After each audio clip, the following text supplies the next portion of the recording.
There is a little bit of dilemma of De Jong's transfer to Manchester United.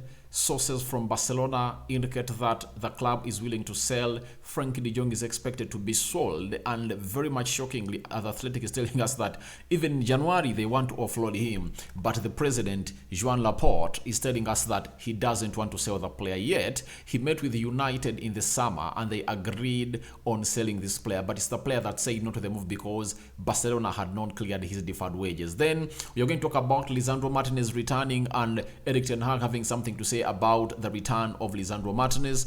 And last, we're going to talk about Jesse Lingard on his return to Manchester United, Old Trafford tomorrow. For the very first time, he's going to be playing against Manchester United ever since he left. He has been here for very many years, I think, from when he was 4-5 from the academy. Then he was elevated to the first team of United by Louis van Gaal, and he left as a free agent in the summer. Now he's returning to play at Old Trafford against Manchester United. He's getting his gun and he's facing it against Manchester United. He has gone ahead to reveal to us why he left, and he still demands for answers why he was never played enough at Manchester United. Welcome to United Matters channel. How are you guys, and where are you watching us from? Smash the like button, comment and share, and if at all you're watching us for the very first time, endeavor to subscribe to this channel so as not to miss out on stories that we do upload in here on a daily. Now we are having a little bit of happiness for us who support United because the Premier League has resumed, and guess what? A team that had played one more game than us, known as Spurs, has gone ahead to drop 2 points. Remember, they're ahead of us by 3 points, and they had played one game more. But this time round, they've gone ahead to draw. That means if at all we win tomorrow, we'll be behind them by 1 point.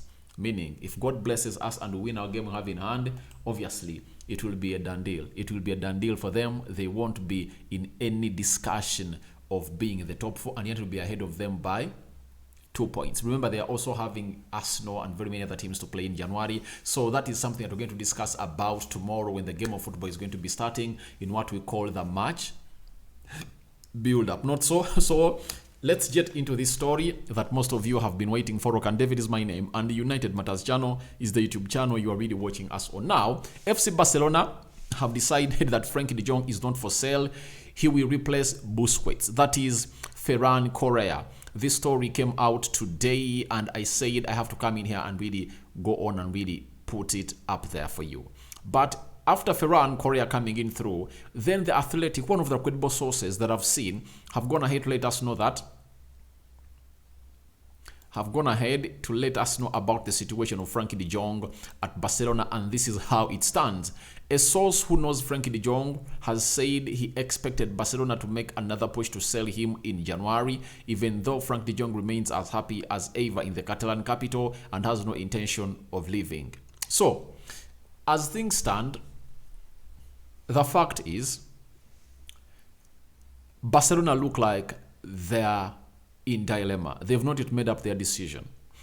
They've made all contacts to sign players to come in and act as Sergio Busquets replacements because they know the player is leaving in the summer. However much Xavi tried to convince him to stay, obviously he said no. Frenkie de Jong looks to be like the ideal player to go on and play to that position, and he likes to play there in his entire footballing career. You hear him commend himself when he is being played into that position. That's why he said that when I'm playing at the national team, I enjoy more than I enjoy when I'm playing for Barcelona, because at Barcelona I'm played from a different position, all in a different position, not the central defensive midfield.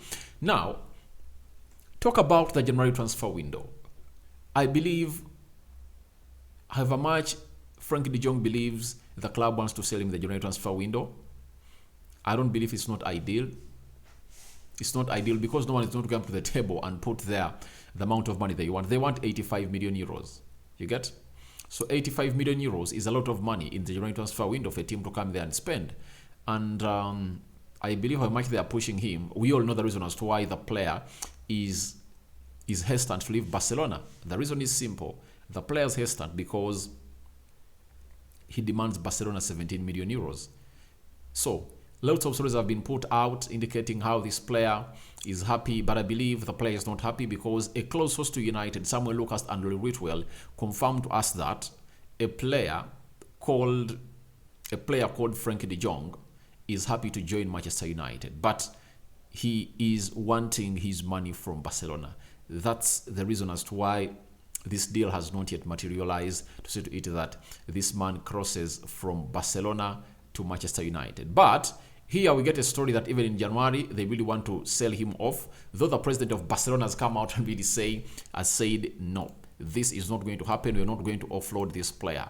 And in his own words, this is what he had to say. Joan Laporte, quoted by Fabrizio Romano, I've never wanted to sell Frenkie de Jong. He has to be a pillar of a team. He told Barca TV, January signings, we did the work in the summer. There are no indications of having to do any deal now. But this president is really a hypocrite, and he shows you that he doesn't have a firm stand as far as the transfers are concerned, because these are the same people who met the CEO of United, Richard Arnold, and John Mata. And by the time they left, Fabrizio confirmed to us that a deal has been agreed between Barcelona and Manchester United. That's it. Done and dusted. You get 85 million euros were agreed. Then they expected 75 million euros to be paid up front and 10 million euros of add-ons to come in later. The deal was sealed between Barcelona and Manchester United. But what led this deal to happen? It's Frenkie de Jong. Frenkie de Jong is demanding Barcelona 17 million euros. So the dilemma is there. The player wants to leave because he's not happy with how Xavi has really treated him. I believe in that midfield area, you can't tell me that Gavi or Pedri starts ahead of Frenkie de Jong. That's out. That's out.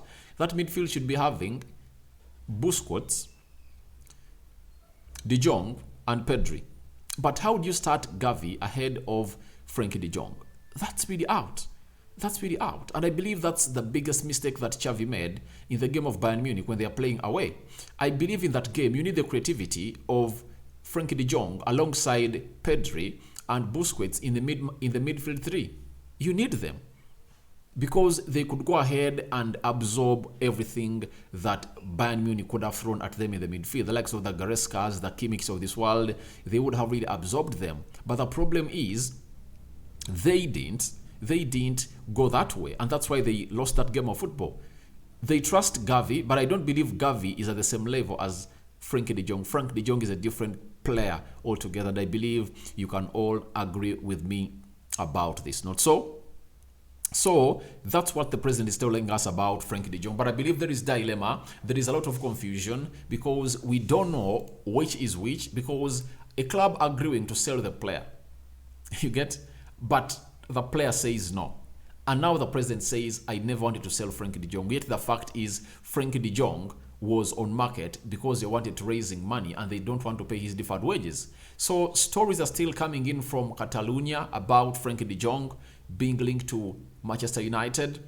So let's wait and see what's going to happen in the near future as far as this deal is concerned. Now we have a story of a returnee of United from his national team, that is Lisandro Martinez. We are being told by SCSPN that most Argentina players are arriving to their clubs today and tomorrow, meaning that he is returning tomorrow according to me. Reason, in the morning I saw him post when he was still in Argentina, and I believe he's on plane journey of close to 12 hours and he'll arrive in Manchester, I think, tomorrow. That's it, according to what I know. So Lisandro Martinez is on his way to Manchester United, and that means he's going to be out of the game of Nottingham Forest. The plane lag or the jet lag is going to be really huge on him. He needs to rest, and I think we are going to welcome back in the game of United versus Wolverhampton Wanderers in, is it the 31st? I think you're playing on the 30th or 31st. I think 30th or 31st. That's when you're playing that team. So it's really good to see that he's back.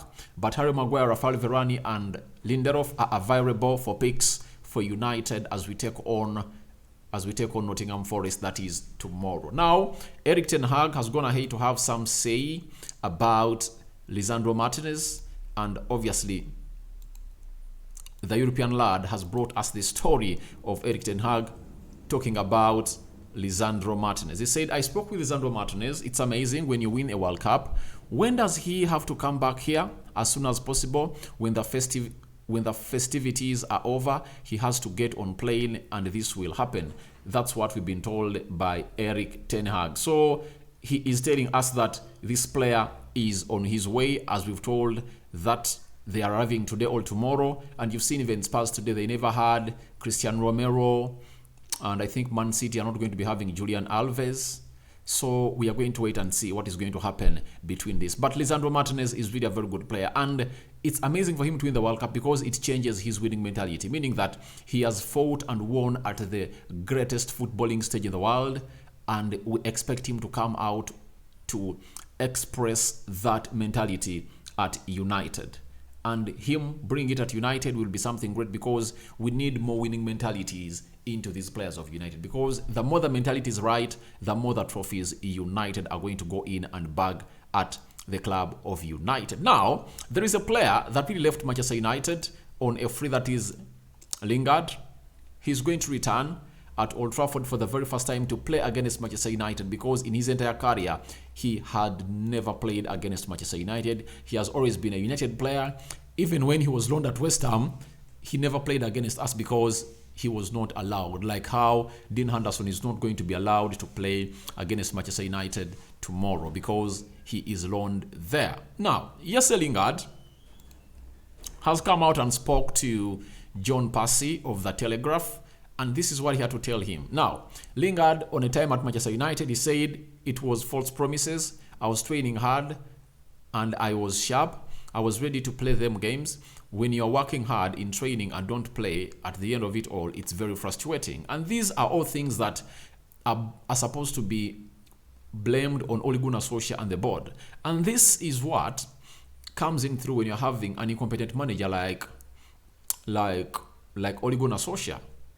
I think no player at Manchester United is complaining about game time is complaining about game time under Erik ten Hag.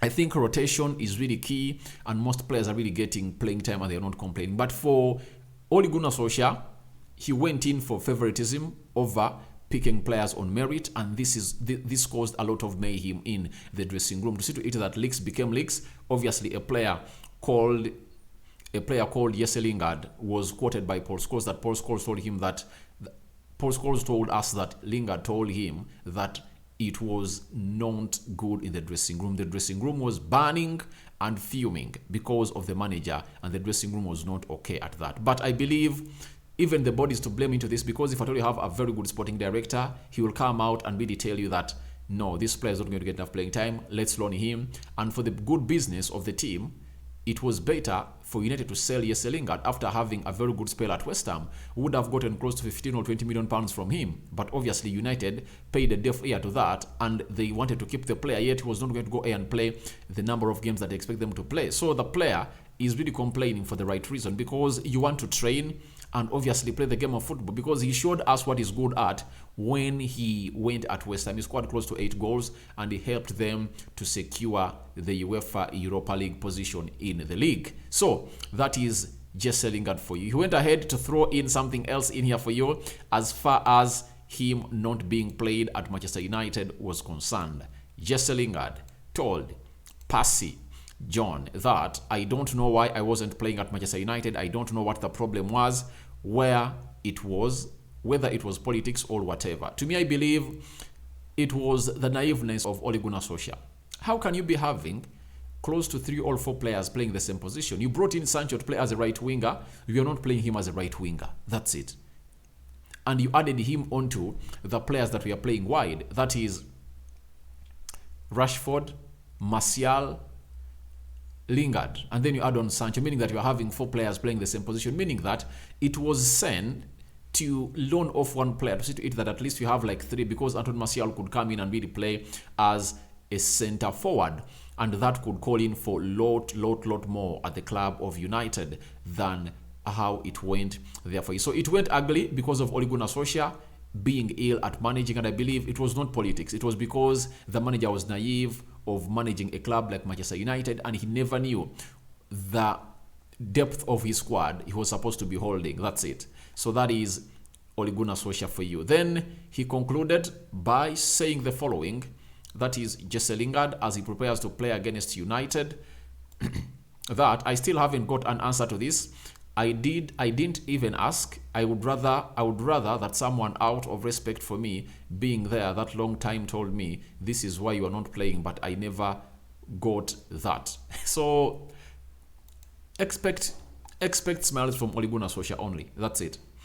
But if I'm Jesse Lingard, I would have gone on and really said that it's really something great for us to go on and do the needful, because he had the captain. The captain could speak to the board and he could speak to the manager directly. Why couldn't he ask the manager, why am I not playing? Why am I not playing? That was the huge question that required a very huge answer from Ole Gunnar Solskjaer. But I believe he would have really told us this better and better, because by that time he had a chance. But this time around, I don't believe he has a chance in there at Nottingham. So thank you guys for watching in through. Tell me what you think about De Jong to United dilemma. Martinez returns, and obviously Lingard set to come and face United, and he still has unanswered questions at Manchester United as to why he was never played. Thank you for watching in through. May the Lord bless you abundantly. I'm returning with one more story. I'm out. Arsenal scored an equalizer, and obviously it's 1-1 against West Ham. It's Bukayo Saka with a beautiful assist from Martin Odegaard.